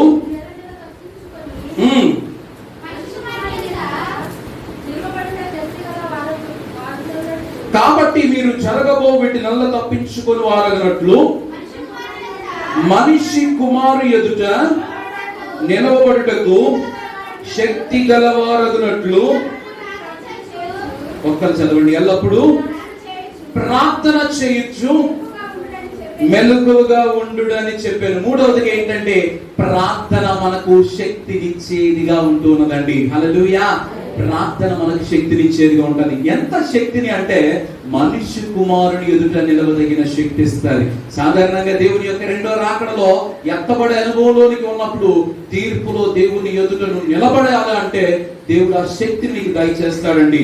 దేవుడు యొక్క అసాధ్యమైన వాటిని దేవుడు సాధ్యపరచగలిగే సమర్థుడిగా కనబడుతున్నాడు. కాబట్టి దేవుడు మీరు జరగబోబట్టి నెల తప్పించుకొని, ఎందుకంటే ఇప్పుడున్న పరిస్థితులు మనం చూస్తుంటే ఉగ్రతలు కానీ భయంకరమైన పరిస్థితులు ఏదో ఒకటి మనకు ఎదురవుతున్నాయి. వీటన్నిటిని మనం తప్పించుకోవాలంటే మనకి ఏం కావాలి? మొదటగా శక్తి కావాలి. మీకు ఒక్క మాట చెప్తాను. COVID-19లో రెండే విషయాలు తెలిసినాయండి. ఏమిటంటే నీకు ఇమ్యూనిటీ పవర్ ఉందా అని ఒకటి అడుగుతారు. నీ యొక్క ఆక్సిజన్ లెవెల్స్ ఎలా ఉన్నాయి అని అడుగుతారు. అవునా? ఊపిరి బాగా అందుతుందా? అందుతుంది. రైట్. బాగానే ఉన్నావా? పుష్టిగా తినాలి. ఎందుకంటే పొరపాటున తిండి లేకపోతే అది వచ్చేసి మనం మింగేస్తుందంట, లేకపోతే చంపేస్తుందంట అని అనేక విధంగా చెప్తూ ఉంటారు కదా. లిటరల్లీ ఏంటంటే శక్తి కావాలి మనకి. కాబట్టి ఇక్కడ దేవుని వాక్యం సెలవిస్తుంది కదా, మనిషి కుమారుని ఎదుట నువ్వు నిలవబడాలి అంటే నువ్వు ఏమవ్వాలంటే శక్తిని పొందుకునే వారంగా ఉండాలి. ఆ శక్తి ఎలా వస్తుంది అన్నాడు? మెలకుగా ఉండి. సరిగ్గా పని చదువుతాను అన్నమాట. ఎల్లప్పుడూ ప్రార్థన చేయించు మెలకువగా ఉండుడని చెప్పెను. సాధారణంగా దేవుణ్ణి మనం ఎదుర్కోవాలంటే మనము శక్తి గలవారముగా ఉంటూ ఉండాలి. బలహీనులుగా కాదు, శక్తి గలవారంగా ఉండాలంటే మన జీవితంలో యథార్థత, నీతి, దేవుని యొక్క ప్రేమ, విశ్వాసము, విధేయత ఇవన్నీ ఎప్పుడైతే కలగలితో మన జీవితం ఉంటుందో దేవుడు మన పట్ల గొప్ప శక్తినిచ్చేవిగా ఉంటున్నాడండి. మనిషి కుమారు ఎదుట నిలవదగిన అనుభవంలోనికి రావాలంటే ప్రార్థన ఏం చేస్తుందంటే శక్తినిచ్చేదిగా ఉంటాడు. ఇప్పటికే ఎన్ని అంశాలని అండి? 3. మొదటిగా ప్రార్థన ఏం చేస్తుంది? ముఖములను ప్రకాశింపజేస్తుంది. 2 కార్యాలని సఫలం చేసేదిగా ఉంటుంది. 3 ఏంటంటే ప్రార్థన శక్తినిచ్చేదిగా ఉంటున్నదండి. శక్తిని, దేవుణ్ణి ఎదుర్కోవాలంటే మనం శక్తి గలవారం అవ్వాలండి. మన జీవితంలో అసూయ గాని, కలహములు గాని, భయంకరమైన ద్వేషములు గాని, లోకాశలతో కూడిన పోకడ గాని ఇవన్నీ ఉంటే దేవుణ్ణి ఎదుర్కొనే వారంగా మనం ఉండమండి. మీకు ఒక చిన్న ఉదాహరణ చెప్తాను. అడవికి రాజు ఏంటిదండి? సింహమే కదా. ఇప్పుడు సింహము ఇట్లా వస్తా ఉన్నప్పుడు సింహాన్ని ఆ అడవిలో ఉన్నవి సాధారణంగా కుక్క ఎదురుగా వెళ్ళి సింహం వస్తుంది కదా, ఎదురుగా నుంచోగలుగుతుందా? నుంచోదు. లేకపోతే నక్క వచ్చి నుంచుంటదా? లేకపోతే చెరుకులు వచ్చి నుంచుంటదా? ఏది నుంచోదు కదా. సింహం అలా వెళ్తున్నప్పుడు సింహాన్ని ఎదుర్కొనేది ఏంటండి? సింహాన్ని ఒకటే ఎదుర్కొంటది. ఏంటిదంటే సింహపు పిల్ల ఎదుర్కొంటది. సాధారణంగా నేషనల్ జియోగ్రఫీ యానిమల్ ప్లానెట్స్ లో మనం చూస్తూ ఉంటే ఏంటో ఇది ఏదో పెద్దగా అయిపోయినట్టు చిన్న సింహపు పిల్ల కామ్గా ఎదురుగా వెళ్ళిపోతా ఉండి అక్కడ ఏంటంటే సింహాన్ని ఎదుర్కొంటాం. అమ్మబాబాయ్ మనమే ఎదుర్కోలేము. సింహపు పిల్ల ఎలా ఉంటదంటే ఆ సింహాన్ని ఎదుర్కొనేదిగా కనబడుతుంటది. ఒక మాట మీకు చెప్తాను. దేవుని వాక్యం సెలవిస్తారు కదా, దేవుని ఎదుట నువ్వు నిలబడే వారముగా మనం ఉండాలంటే, దేవుని ఎదుట మనం నిలబడే అనుభవంలోనికి రావాలంటే, మనము కూడా శక్తి మనకు కావాలంటే మనము కూడా దేవుని కుమారులు అనబడే అనుభవంలోనికి రావాలండి. హల్లెలూయా. ఎప్పుడైతే దేవుని శక్తిని నువ్వు ఆశ్రయిస్తావో దేవుణ్ణి మనం ఎదుర్కొంటామండి. ధైర్యంగా మనము దేవుణ్ణి ఎదుర్కొంటామండి. ఎప్పుడో తెలుసా? మనము దేవునితో అనుబంధము కలిగినప్పుడు, దేవుని విషయంలో విధేయత కలిగినప్పుడు, దేవుని విషయంలో మనం దేవుడు నిలుచున్న అనుభవంలోకి వెళ్ళినప్పుడు, దేవుని నామములో మనం ప్రార్థించినప్పుడు, మన దేవుడు రెండో రాకడలో వస్తున్నప్పుడు శక్తితో దేవుణ్ణి ఎదుర్కొనే అనుభవం దేవుడు మనకి ఇస్తాడండి. మనకు భయము గాని, చింత గాని, ఆందోళన గాని, అలాంటి సిచ్యువేషన్స్ ఏవి మనకి రావండి. దేవుడు గొప్ప ధైర్యాన్ని ఇస్తాడు. ఎందుకో తెలుసా? దేవుడిని నిలబెట్టుకున్నాడు కదా. ఆ ప్రార్థన జీవితం ఉందో చూశారు. ఆ ప్రార్థన జీవితం నీకు ఏమి ఇస్తుందంటే శక్తినిచ్చేదిగా ఉంటున్నదండి. మొదటిగా ప్రార్థన మన ముఖాన్ని ప్రకాశింపజేస్తుంది. రెండోది ప్రార్థన మన కార్యాలని సఫలము చేస్తుంది. మూడవది ప్రార్థన ఏమి చేస్తుందంటే శక్తినిచ్చేదిగా ఉంటున్నది. అందుకే సాధారణంగా పాటల్లో ఏమని పాడతామండి?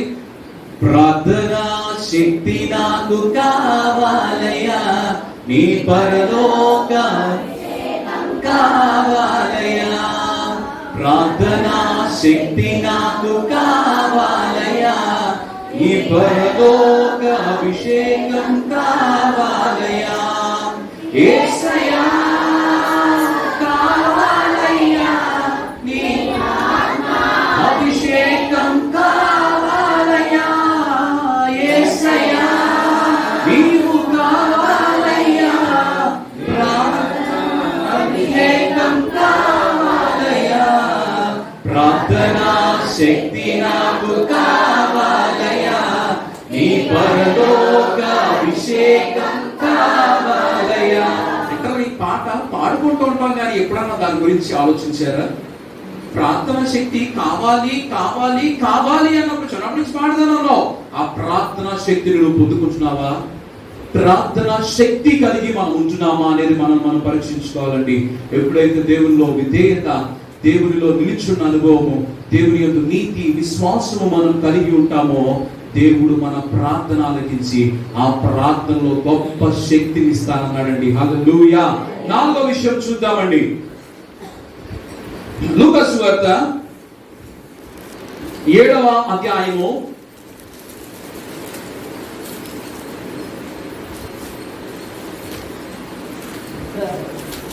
11వ వచనం చూడండి.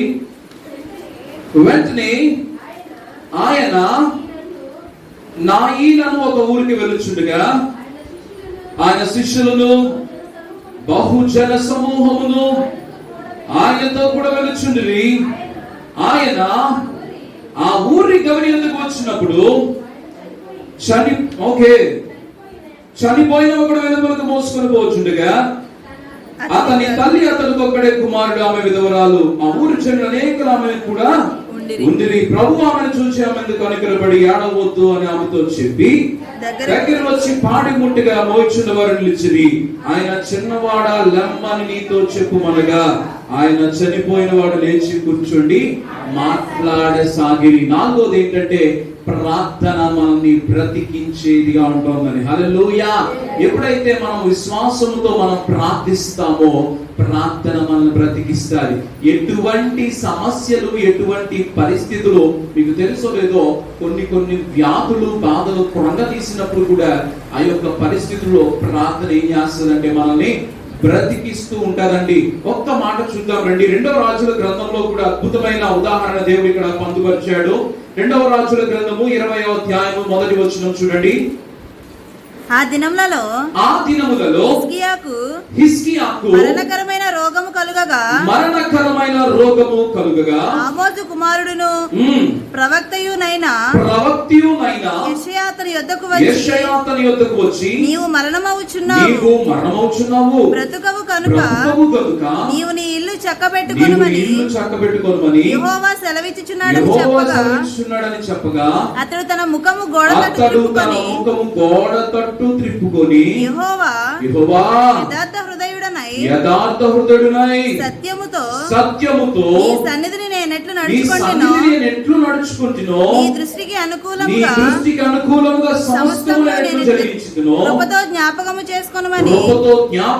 చేసుకొనుమని హిజ్కియా కన్నీళ్లు విడిచుచు యెహోవాను ప్రార్థించెను. ఆ మాట చెప్పండి. హిజ్కియా కన్నీళ్లు విడిచుచు యెహోవాను కన్నీళ్లు విడిచుచు యెహోవాను ప్రార్థించెను. ఎప్పుడు ఈ పరిస్థితి కలిగిందంటే మరణకరమైన రోగం ఒకటి హిజ్కియాకు వచ్చిందండి. ఆ మరణకరమైన రోగం వచ్చినప్పుడు గోడ వైపు తిరిగి యెహోవా నా దేవా నన్ను రక్షించు, నన్ను కాపాడు అని హిజ్కియా కన్నీళ్లు విడుస్తూ ప్రార్థించినప్పుడు దేవుడు అద్భుత రీతిగా, మీకు తెలుసో లేదో, హిజ్కియా ప్రార్థన విన్నాడండి. హిజ్కియా ప్రార్థన విని ఎన్ని సంవత్సరాలు ఆయుష్ ఇచ్చాడు? 15 సంవత్సరాలు ఇచ్చాడు. వాస్తవంగా అతనుకున్న పరిస్థితి ఏంటి? మరణకరమైన రోగం. వాస్తవంగా అతను చనిపోతాడండి, చనిపోయే పరిస్థితి అది. అయినను సరే దేవుని యొక్క కృపను బట్టి గోడ వైపు తిరుగుతూ కన్నీళ్లు విడుచుచు ప్రార్థించాడండి. ఈ రోజు మనకున్న బాధలు గాని, ఇబ్బందులు గాని, సమస్యలు గాని ఏది ఏమైనను కూడా మనం ఎప్పుడైతే కన్నీళ్లు విడుచుచు అయ్యా ఈ బాధ నుండి నాకు విడుదల చేయి, ఈ భయంకరమైన రోగాన్ని నా నుండి దూరపరచని విధేయతతో నువ్వు ఎప్పుడైతే దేవుని సన్నిధిలో కన్నీళ్లు విడుస్తూ ప్రార్థిస్తావో ఆ ప్రార్థన నిన్ను బ్రతికించేదిగా ఉంటున్నది. హల్లెలూయా. అటువంటి అనుభవంలోనికి మనం రావాలండి. కేవలం ప్రార్థన చేశామంటే ప్రార్థన చేయడం కాదు, ఆ ప్రార్థన వల్ల అనేకమైన కార్యాలు కూడా మనం చూస్తూ ఉండాలండి. మొదటిగా ప్రార్థన ఏం చేస్తుంది? ముఖమును ప్రకాశింపజేస్తుంది. 2, దేవుని యొక్క కార్యాలని సఫలం చేస్తుంది. 3, దేవుని యొక్క శక్తిని నీకు ఇస్తుంది ప్రార్థన. 4, ప్రార్థన మనల్ని బ్రతికిస్తుంది. హల్లెలూయా. ప్రార్థన మనం బ్రతికిస్తుందండి. హిజ్కియా చేసిన ప్రార్థన, హిజ్కియా కూడా మనవంటి మనిషే కదా.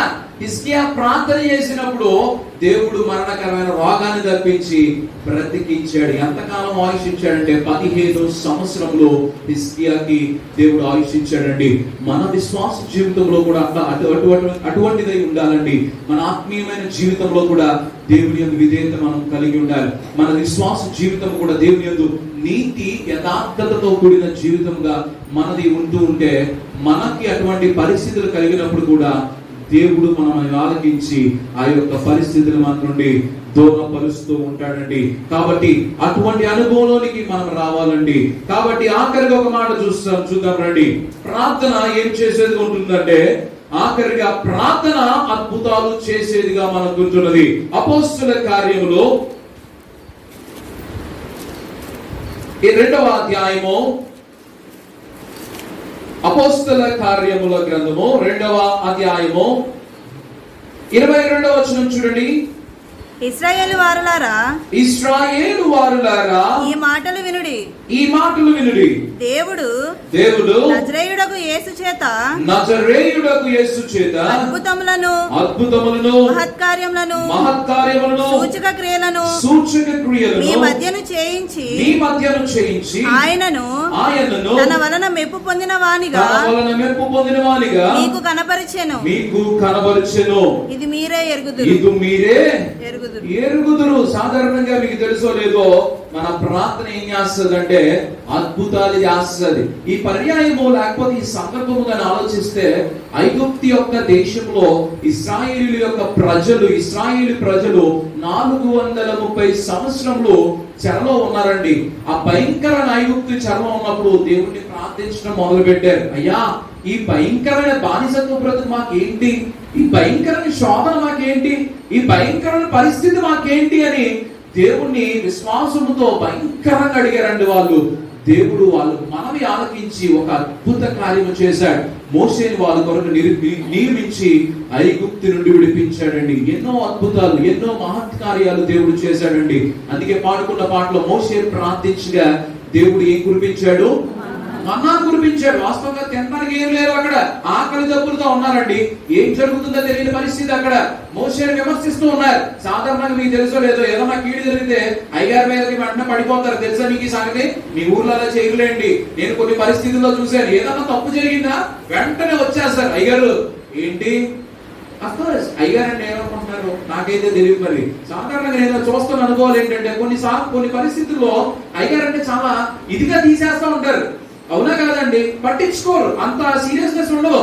ఏంటో అయ్యారయ్యా ఏదో కోసం జీవన శైలి కోసం, లేకపోతే బ్రతుకు తెరుపులేక అయ్యారయ్యాడులా అఫ్కోర్స్ అన్న మాటలు కూడా ఉంటూ ఉంటాయి కదా. దేవుడు అటు పరిస్థితుల్లో మమ్మల్ని ఎన్నుకోలేదండి.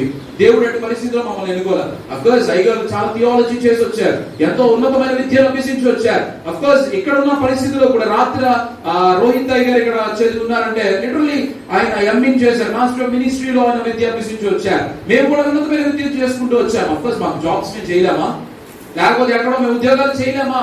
చేయటం పరిస్థితి కాదు. దేవుడు మమ్మల్ని పిలుచుకున్నాడు అంటే దేవుని యొక్క సత్య సువార్తను ప్రకటించడానికండి. నశించిపోతున్న ఆత్మలను దేవుని కోసం లేవనెత్తాలి అని దేవుడు ఆ భారం మా మీద పెట్టాడు. కాబట్టి దేవుని కోసం విశ్వాస సాధనంగా మేము పనిచేస్తున్నాం.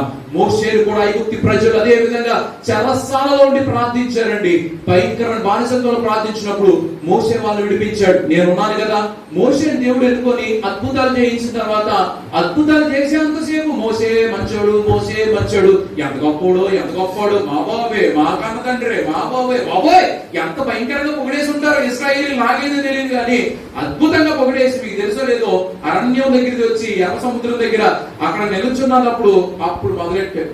ఎందుకు తీసుకొచ్చాడు, అక్కడే ఉంటే సరిపోదు, ఎక్కడ వరకు అయితే చంపేస్తాడు, లోపల మమ్మల్ని ముంచే చంపేస్తావా, వెనకాలేమో ఫరో సైన్యం దొరుకుతుందయ్యా, ముందేమో సముద్రం ఉంది బాబు, నువ్వు ఎందుకు తీసుకొచ్చావు నాయన, అదేదో అక్కడే ఇటుకలు కొట్టుకోలేవుగా, ఇటుకలు కాల్చుకోలేవుగా, ఎక్కడికి ఎందుకు తీసుకొచ్చావు, నిన్ను నమ్మి వచ్చాను చూడు మొదలెట్టారండి. అప్పుడు నువ్వు ప్రార్థించలేదా, నువ్వేగా ప్రార్థించింది, మమ్మల్ని విడిపించు అని ప్రార్థించినప్పుడు దేవుడి యొక్క కార్యం కోసం ఎదురు చూడాలిగా, నువ్వు దేవుని కార్యం కోసం విశ్వాసం ఎదురు చూడాలిగా. విశ్వాసము కోల్పోయి దేవుని మోషే మీద సనగటం మొదలు పెట్టారండి. అక్కడ ఉన్నప్పుడు రోజు చికెన్ దమ్ తిన్నాము, మటన్ దమ్ తిన్నాము, చేప ఫ్రై కూడా చేసుకున్నాము, ఇక్కడ మాకు పప్పు చారు కూడా లేని పరిస్థితులు తీసుకొచ్చావయ్యా అని భయంకరంగా ఒక విధమైన పరిస్థితుల్లో అతన్ని విమర్శిస్తున్నప్పుడు మోషే ఒకటే ప్రార్థించాడు, అయ్యా నీ ప్రజలైన వారు మనవి ఒక్కసారి రైతు ఆలకించు, మాకు నా ఎడల నీ కృప చూపించు అన్నప్పుడు మోషే విశ్వాసంతో ప్రార్థించినప్పుడు దేవుడు ఏం కురిపించాడు, మన్నాను కురిపించాడు. కార్యం కాదు, అద్భుత కార్యం కాదా, మోషే ప్రార్థించాడండి, అద్భుతమైన కార్యం దేవుడు మన్నానుతో పోషించాడు. వెనకాల ఫరో సైన్యం తరుగుతూ వస్తుంది కదా, ముందు ఎర్ర సముద్రం ఉంది, ఎటు తోచని పరిస్థితులు ఉంటున్నప్పుడు దేవుడు కర్ర పట్టుకొని వెంటనే మోషే ఆ కర్ర మీద ఆ నది మీద ఆ సముద్రం మీద కొట్టయ్యా అన్నప్పుడు దేవుడు ఏం చేశాడండి, దాన్ని 2 పాయలుగా చేశాడు. మన దేవుడికి ఏదైనా అసాధ్యమైనది ఉందండి, ఎంత గొప్ప దేవుడు మనం కలిగి ఉన్నామండి. హల్లెలూయా. ఎప్పుడు అటువంటి దేవునికి మన నిత్యము కృతజ్ఞత కలిగి ఉండాలండి. అసాధ్యమైన వాటిని సాధ్యపరచగలిగిన సమర్థుడు మన దేవుడు అండి. కాబట్టి దేవుని యందు విశ్వాసం కలిగి ఉండాలి. ప్రార్థన ఏం చేస్తదంటే అద్భుతాలు చేసేదిగా ఉంటూ ఉన్నదండి, అద్భుతాలు చేసేదిగా ఉంటది. ఎంత అద్భుతాలో తెలుసా, ఎంత గొప్ప అద్భుతాలో తెలుసా, రండి యాకోబు పత్రిక చూసి నేను ముగిస్తాను. యాకోబు రాసిన పత్రిక 5వ అధ్యాయము 17వ వచనం ఒక మాట చూడండి. ఏలియా మన వంటి స్వభావము గల మనుషుడే, రైట్, వర్షింపకుండునట్లు అతడు ఆసక్తితో ఏం చేశాడు, గట్టిగా చెప్పండి, ఏం చేశాడు, గట్టిగా చెప్పండి, ఏం చేశాడు, ఆసక్తితో ప్రార్థన చేయగా ఏం జరిగిందో చూడండి. 3.5 సంవత్సరం వరకు భూమి మీద వర్షింపలేదు. అతడు మరలా ప్రార్థన చేయగా ఆకాశము వర్షమిచ్చెను, భూమి తన ఫలం ఇచ్చెను. హల్లెలూయా. చూసారా, ఏలియా కూడా మన వంటి స్వభావము గల మనుషుడేగా, మన వంటి మనుషుడేగా. ఏలియా ప్రార్థించగా ఏం జరిగిందండి, ఎన్ని సంవత్సరాలండి, 3.5 సంవత్సరాలు వర్షం ఆగిపోయింది. వాస్తవంగా అప్పుడున్న పరిస్థితి ఏంటంటే యుద్ధములు జరుగుతున్న పరిస్థితి. ఆ సమయంలో గాని దేవుడు వారికి జయము అనుగ్రహించే పరిస్థితి. ఆ పరిస్థితిలో గాని ఒకవేళ వర్షము గాని మంచు గాని వారికి ఎదురైతే చాలా ఇక్కట్లు ఎదుర్కొంటారు. కాబట్టి ఏలియా ప్రార్థించాడు, అయ్యా వర్షాన్ని ఆపు అని ప్రార్థించాడు. రైట్, దేవుడు ఏలియా యొక్క మనవి అని ఆలకించి ఒక అద్భుతం చేశాడు. ఏమి అద్భుతం అంటే ఎన్ని సంవత్సరాలు ఆపాడు, 3.5 సంవత్సరాలు వర్షాన్ని ఆపేశాడు. మళ్ళీ అదే ఏలియా ప్రార్థించి ఏం జరిగిందండి, వర్షము కురిపించబడింది, భూమి తన ఫలము ఇచ్చిందండి. ఒక మాట చెప్తున్నాను, ఏలియా వంటి మనుషులమే కదా మనము కూడా అదే విధంగా ప్రార్థించాలి. ఎలా ప్రార్థించాలండి, విధేయతతో ప్రార్థించాలండి, దేవుని యందు నిలిచుండి ప్రార్థించాలి. మీ అందరికి ఒక మాట అడుగుతాను. ఆగస్టులో మీరు ఊడుపులకు వెళ్తారు కదా, వ్యవసాయ రైతులు అందరూ ఏం కోరుకుంటారంటే చేనుకి వర్షం వస్తే బాను బాబు, నేను చేను ఊడ్చుకుంటాను నాయన అని చెప్తూ ఉంటారు. అవునా కాదా? ఏరా వర్షాలు పడట్లే, ఎక్కడికి వెళ్ళిపోయారు ఋతుపవనాలు అన్నట్టు మాట్లాడుకుంటారు. వర్షం పడినప్పుడు అమ్మయ్య మంచిగా వర్షాలు పడి ఈ సంవత్సరం మంచిదే అనుకుంటారు. అదే వర్షం నవంబర్ డిసెంబర్ లో పడితే మీరు చెప్పండి, మొప్పు కానీ పడితే కోత టైంలో మీరు చేసేది ఏంటండి చెప్పండి. మీరు అక్కడ కోతకు వెళ్తారు కదా, సాధారణంగా నవంబర్ డిసెంబర్ లో కానీ వర్షం పడితే వర్షాన్ని కోరుకుంటారా? ఆగస్టు లో కోరుకున్నాం, మరి నవంబర్ ఎందుకు కోరుకోవట్లేదు? అఫ్కోర్స్ పంట పాడైపోతున్నాం కదా, నువ్వే 2 సార్లు ప్రార్థించావు కదా, నువ్వే 2 సార్లు కోరుకున్నావు. నీ అనుకూలతను బట్టి ఒకసారేమో వర్షం కావాలన్నావు, నీ అనుకూలతను బట్టి వర్షాన్ని కావాలన్నావు. రైట్, ఒక మాట చెప్తాను చూడండి. అటువంటి పరిస్థితుల్లో మానవుని జీవితంలో నీకు ఏది అక్కరగా ఉందో దేవుడికి సమస్తము తెలుసండి. దేవుడికి సమస్తము తెలుసు. కాబట్టి మనకున్న పరిస్థితులు బట్టి కాదు కానీ ఎల్లకాలము దేవునికి మనం ప్రార్థించే వారంగా కూడా ఉండాలండి. సాధారణంగా మొన్న కూడా 2 రోజులు ముసురు కప్పిన పరిస్థితులు ఎక్కువ కనబడుతూ ఉన్నాయి. 2 రోజులు తుఫాన్ అంటూ ఉన్నారు. చేయలేమైపోతాయి, పడిపోతాయినప్పుడు భయంకర నష్టం కలుగుతుందేమో అనుకున్నప్పుడు ఒక విధంగా చెప్పి ఎంతో మంది దైవజనులు ప్రార్థన చేసి ఉంటారు. అవునా కాదండి? అనేక మంది మన జీవితంలో కూడా అయ్యా పంట చేతికి వచ్చింది నాయన, ఒక్క 10 days 20 days మాకు ఒక్కసారి మీ కృప చూపించు, కోతలు కోసేసుకుంటాం ఆయన అన్నప్పుడు దేవుడు ఆలకించాడండి ప్రార్థన. దేవుడు మన ప్రాంతాన్ని దీవించాడు. మీకు తెలుసో లేదో, నా ప్రార్థనగా ఏం ఆలకిస్తాడు లేదు. ఎందుకు చేస్తే ఏంటి, చేయకపోతే ఏంటి. ఇలాంటి విధమైన విశ్వాసం జీవితం మనకు ఉండకూడదండి. ఇటువంటి విశ్వాస జీవితమైన ప్రార్థన మనకు వద్దు. మనము చేస్తే ఒక గొప్ప విశ్వాసంతో చేయాలి. మన విశ్వాసం ఇతరులకి కనుగొల్చేవాడుగా ఉండాలండి. లోకములో మన యొక్క దేవుని యొక్క వెలుగుని ప్రకాశించే రీతిలో మనం ఉంటూ ఉండాలండి. చూసారా, వాళ్ళ సన్నిధిలో ప్రార్థించగా దేవుడు వాళ్ళు మనం ఆలకించాడరా, వర్షాన్ని ఆపేశాడు అని చెప్పుకున్న అనుభవంలోనికి మనం రావాలండి. హల్లెలూయా. ఏలియా మనవంటి మనుషుడిగా దాని పరిస్థితులు వచ్చినప్పుడు ప్రార్థించగా ఏం జరిగిందంటే దేవుడు వర్షాన్ని ఆపాడండి. 3.5 సంవత్సరాల వర్షాన్ని ఆపేశాడు. తర్వాత అదే ఏలియా ప్రార్థించినప్పుడు వర్షం పడిందండి. దేవుడు అసాధ్యమైన వాటిని అద్భుతాలు చేస్తాడండి. నువ్వు అసాధ్యమని అనుకోవచ్చు కానీ దేవుడికి సమస్తము సాధ్యమే. దేవుడు అద్భుతాలు చేసేది ఉంటున్నాడు. ప్రార్థన ఏం చేస్తుందంటే అద్భుతాలు చేసేది ఉండదు. మొదటిగా ప్రార్థన ఏం చేస్తుంది? ముఖములను ప్రకాశింపజేస్తుంది. 2 కార్యములను సఫలం చేస్తుంది. 3 శక్తినిచ్చేది ఉండదు. 4 బ్రతికించేదిగా ఉంటున్నది. 5 అద్భుతాలు చేసేది ఉండదు. ఒక చిన్న ఉదాహరణ చెప్పి నా మాటల్ని ముగిస్తానండి.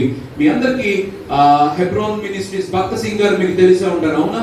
అఫ్కోర్స్ హైదరాబాద్ లో ఉన్న వారికి భక్త సింగ్ గారు ఏమైనా ఐడియా ఉన్నారండి? భక్త సింగ్ గారు అని అంటూ ఉంటారు. సాధారణంగా గొప్ప దైవజనుడు. ఈ ప్రాంతంలో, హైదరాబాద్ ప్రాంతంలో పరిచయం చేస్తూ వచ్చాడు. అతను ఒక రోజు ఆయన ఏం చేయాలంటే వేరే దేశానికి వెళ్తూ ఉండాలండి. ఆ దేశానికి ఇప్పుడున్న ఎయిర్లైన్ సర్వీసెస్ అప్పుడు లేవు.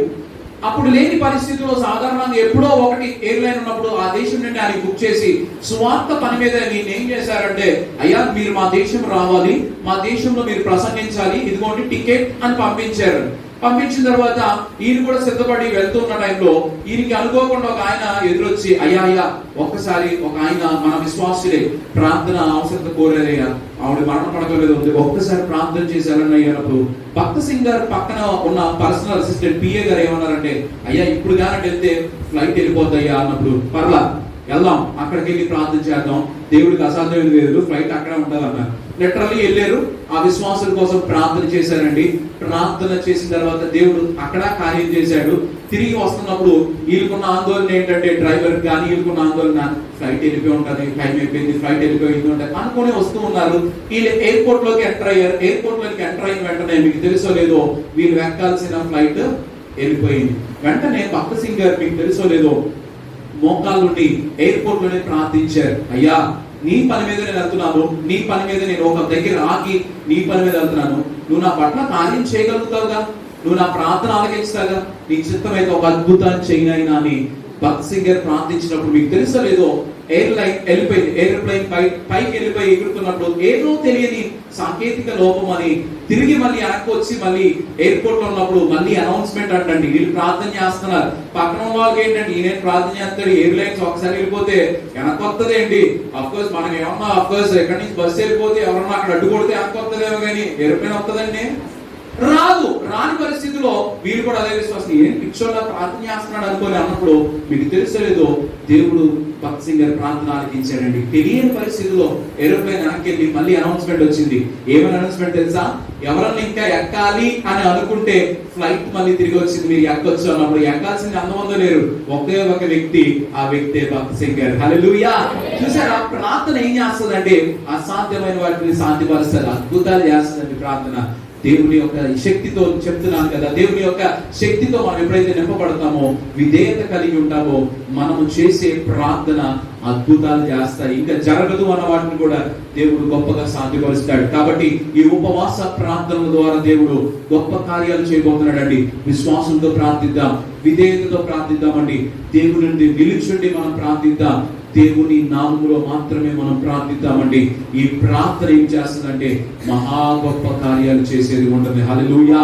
మొదటగా 5 విషయాలు మనం నేర్చుకున్నామండి. 5 అంశాలు ఎప్పుడు గుర్తుపెట్టుకోండి. ప్రార్థనలో మనం ఎదిగేవారు ఉండాలి. అనుదినము శోధనలో ప్రవేశించుకున్నట్లు దేవుని వాక్యం సెలవిస్తుంది కదా, మెలకువగా ఉండి ప్రార్థన చేయండి. శోధన వస్తున్నప్పుడే కాదండి, శోధన రాకుండా కూడా మనం ప్రార్థన చేయాలి. దాని నుండి తప్పించబడాలంటే ఎప్పుడు మెలకుగా ఉండి మనం ప్రార్థన చేయాలండి. ఏ పరిస్థితులు ఉన్నా అయ్యా ప్రార్థన నాకు దయచేయండి దేవుణ్ణి అడగాలండి. కాబట్టి ఈ వాక్యం మీద మన జీవితాల్లో కూడా దేవుడు గొప్ప ఫలాలు దేవుని దయచేయాలలాగున మనం కొద్దిసేపు దేవుని శక్తిని పొందుకునేలాగా ప్రార్థిద్దామండి. ఆ ప్రార్థన కలిగి జీవిద్దాం. దేవుని అడుగుదామండి విధేయతతో, అయ్యా నాతో మీరు మాట్లాడండి అయ్యా దేవుని అడుగుదామండి.